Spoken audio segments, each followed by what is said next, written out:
Siapakah Roh Kudus? Ini adalah sebuah pertanyaan klasik yang selalu menjadi pertanyaan di sepanjang zaman.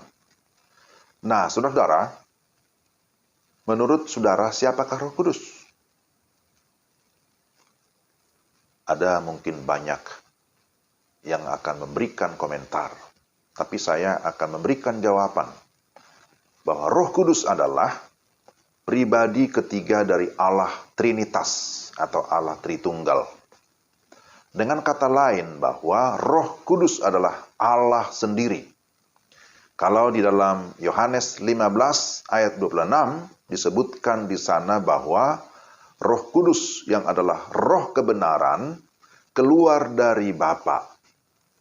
Bahwa Roh Kudus keluar dari Bapa dan diutus oleh Bapa dan Anak untuk mengefektifkan karya penebusan Kristus di dalam hati umat pilihannya.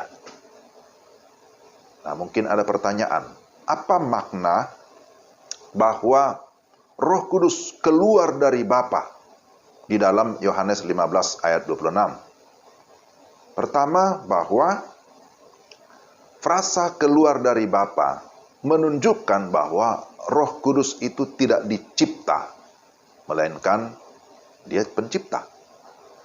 Lalu berikutnya bahwa Roh Kudus memiliki esensi atau hakikat yang sama dengan Allah Bapa dan Allah Anak atau Yesus Kristus.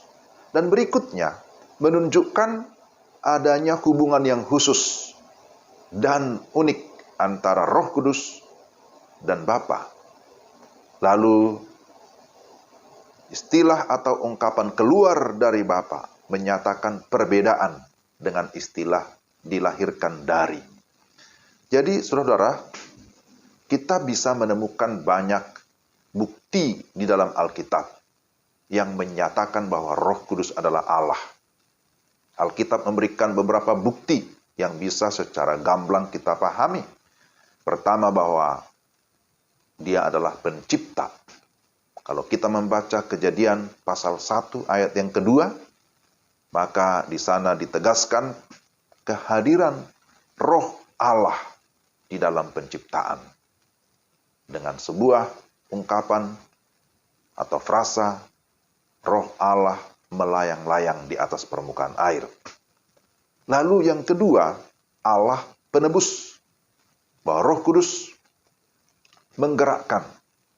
Dia melahirkan kembali, memberikan hidup setelah Yesus menggenapkan keselamatan dalam tiap pribadi manusia.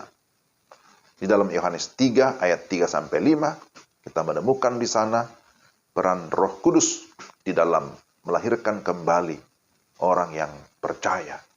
Juga di dalam 1 Petrus pasal 1 ayat 2, Roh Kudus berperan di dalam menguduskan umat pilihannya yang telah ditebus oleh Kristus. Jadi, di dalam penebusan, kita melihat dengan jelas Roh Kudus ada di sana. Lalu, yang ketiga, Allah pewahyu. Dalam 2 Petrus 1, ayat 20-21, disebutkan di sana bahwa Roh Kudus berperan untuk mewahyukan Allah dan memberikan kebenaran kepada manusia melalui inspirasi. Bahwa Roh Kudus yang memberikan inspirasi atau pengilhaman terhadap penulisan Perjanjian Lama dan juga Perjanjian Baru. Alkitab yang kita percaya sebagai firman Allah yang berotoritas, yang memang dikarang atau berasal daripada Allah, tetapi kemudian dituliskan oleh para penulis melalui pengilhaman yang berasal daripada Roh Kudus. Selanjutnya, bagi kita yang membaca sekarang, yang mendengarkan firman, kita bisa memahami, karena juga ada peranan Roh Kudus yang memberikan kita iluminasi ataupun pencerahan, sehingga kita bisa memahami kebenaran firman Tuhan. Jadi, apakah saudara meragukan bahwa Roh Kudus itu adalah Allah? Saya kira lebih daripada cukup. Ya, Alkitab sendiri menyatakan bahwa Roh Kudus itu adalah Allah. Jadi bukan hanya sebagai power atau kuasa, tapi dia adalah Allah yang merupakan sumber segala kuasa. Dialah yang akan memberikan kita kuasa dapat menjalani kehidupan ini juga di dalam segenap pelayanan kita.